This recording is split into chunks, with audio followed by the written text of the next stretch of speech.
Hi everyone. Today's episode is all about Palestine. We're going to talk about how colonization affects or hinders the ability of the Palestinian people to achieve climate justice. With me is going to be Suha Jarrar. She's from Al Haq organization in Palestine, and she's going to be sharing her own personal experience as a Palestinian living under occupation and how that affects the ability of the Palestinian people to achieve climate justice.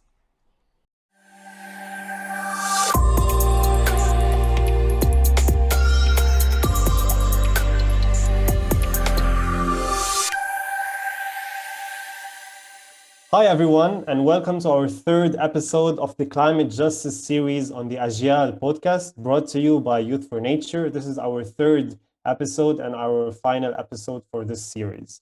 Today's episode is about Palestinian land rights and inequality in resource acquisition. And with me is our guest, Suha Jarrar from Palestine. She's a senior research and advocacy officer at Al Haq organization, and her research and advocacy work is focused on gender, environment, and climate justice in the context of occupation and human rights violations against Palestinians. Thank you, Saha, for being here with us today. The purpose of this episode is to connect social justice with climate justice. It's to highlight struggles of local, indigenous, native communities, and I'm actually interested to know how would you identify yourself, Suha, after I introduce us.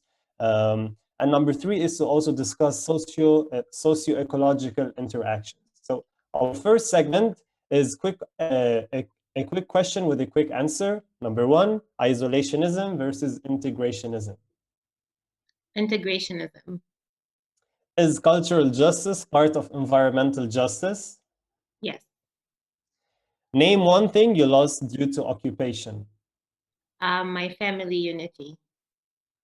From 1 to 10, how much would you rate international solidarity with Palestine? 4. Okay. Let's move on to our main segment with the questions. Let's start off with if you could give us a quick overview of land and resource inequality in Palestine. How is this different from other parts of the world, and what are the specifics of the inequality regarding resources and land rights? Well, basically, the main inequality there is the right to control or have control over the resources.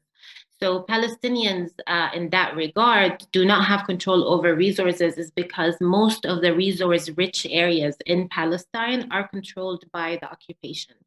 And by that, I mean the areas that are classified as maybe Area C, which is an area that makes up about 60% of the West Bank. And I'm talking now about the West Bank, not the Gaza Strip per se.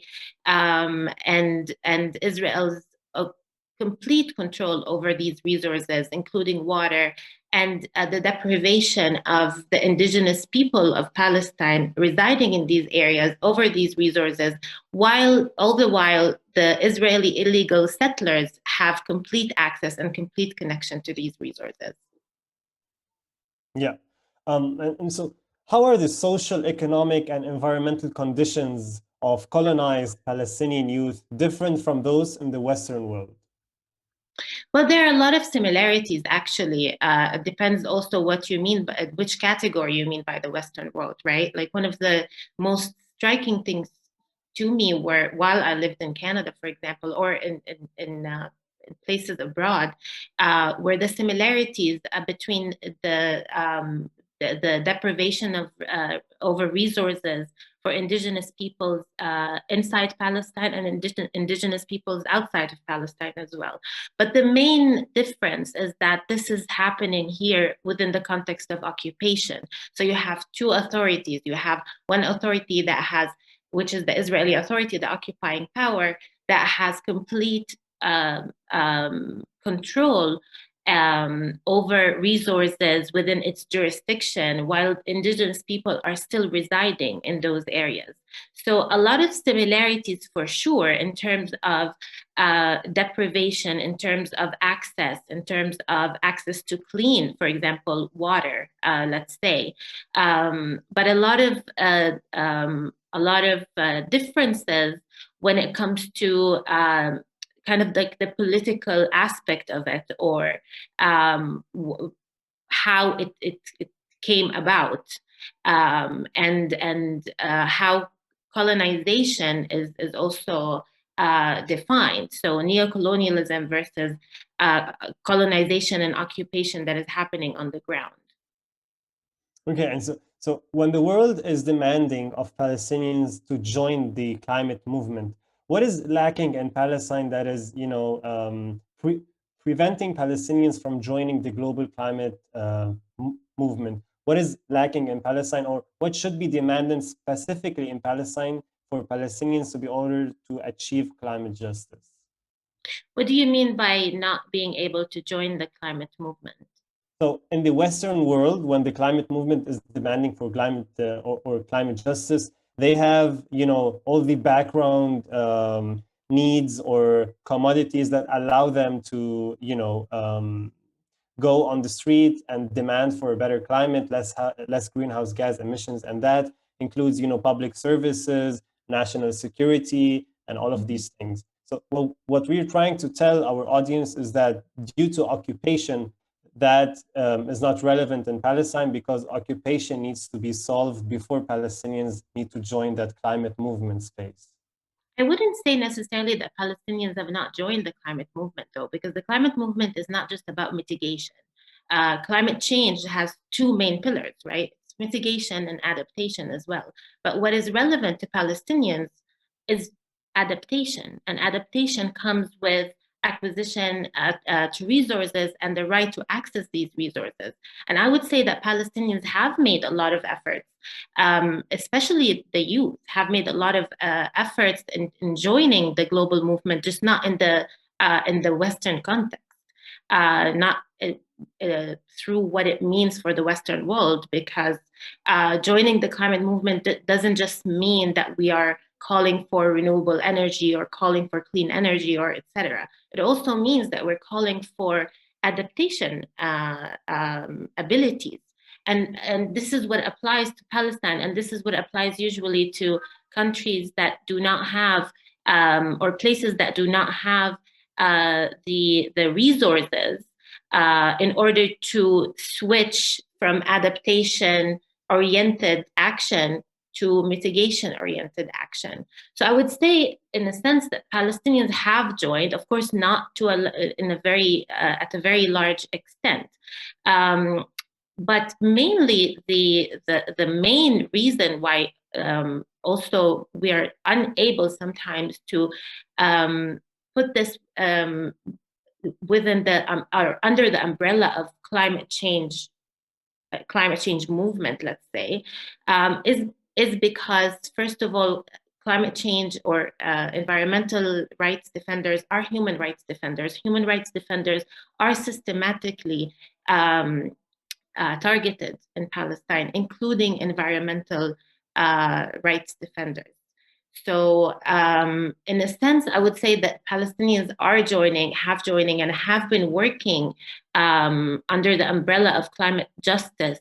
And from what I have observed over the years is that actually knowledge about climate change and education around climate change within, especially amongst rural communities, has developed tremendously over the years because of witnessing the impact of climate change and not being able to do anything about it because of the occupation, because of lack of access to resources, and because of the systematic targeting of Palestinians who are trying to work towards climate justice and social justice and political Yeah. justice.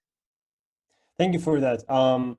Next question is, how can youth elsewhere outside Palestine, within West Asia or in the Western world or any part of the world, support youth in Palestine in achieving climate justice and, under that, social justice as well? I think there are a few ways, not just one way. One way is obviously supporting efforts to end the occupation, and this is a main one. Supporting efforts to end the occupation.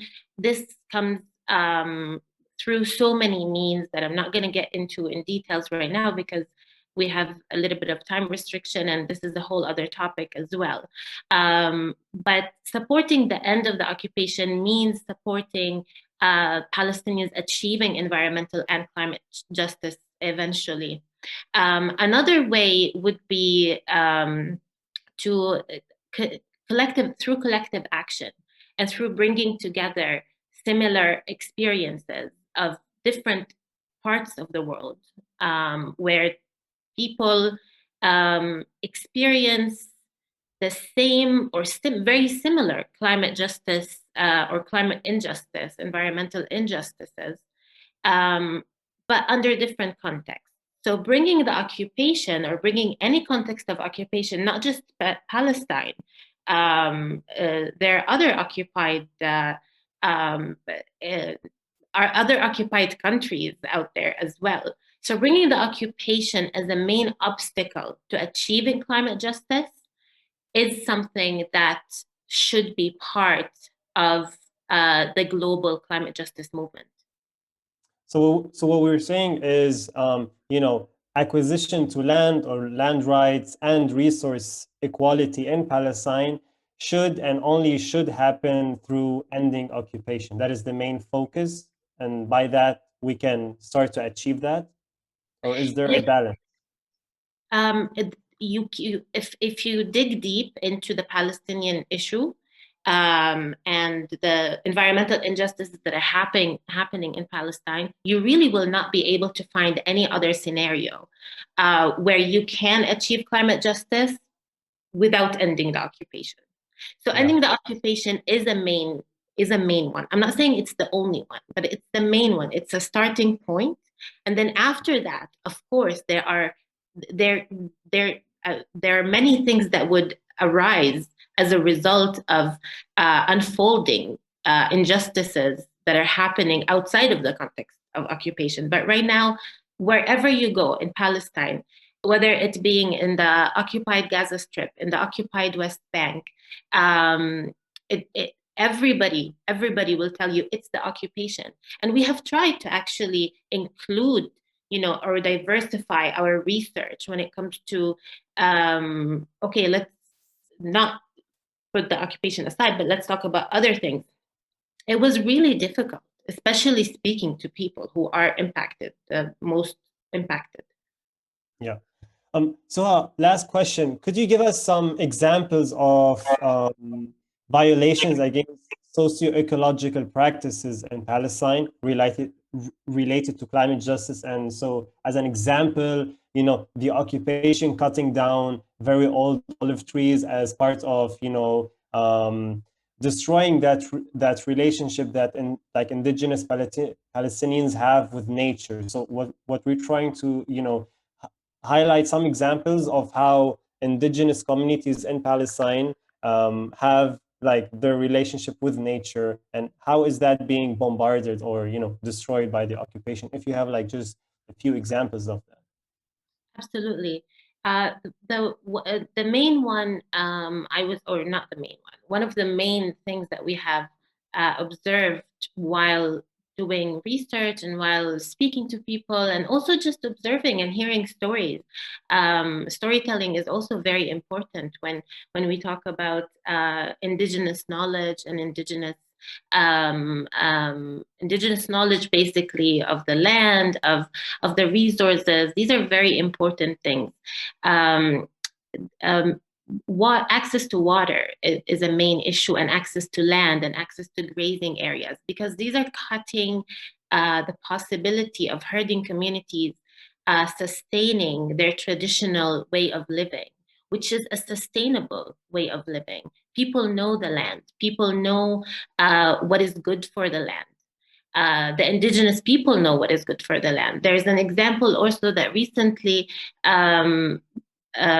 Israel was claiming that one of the Israel, by the way, bans harvesting certain things or um, um, certain crops by claiming that it is not good for the land. And then very recently, this was disputed by Israel itself. They were like, okay, we were wrong. This is actually causing a huge problem that we're preventing Palestinians from doing that, or not necessarily Palestinians, but in general. Um, Obviously, of course, cutting down olive trees that are hundreds and hundreds of years old and have been a main source of income, have been a main source of sustainability for the indigenous Palestinian population. Mainly also by Israeli settlers who are illegally residing there. So the intention is vindictive. The intention is not even, is not even put under the umbrella of, okay, this is why we're doing this. No, these are clear cases of arson in some cases, and they happen very, very regularly. This is something that we document very regularly.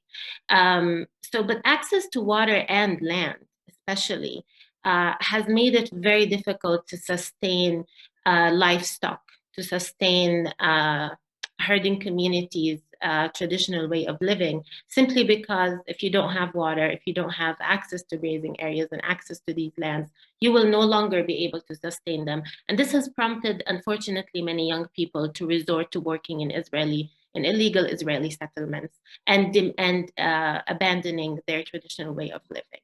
So these are just two simple examples that I can give you. But if we dig deeper and deeper, there are so many examples that we can find. Thank you, Suha.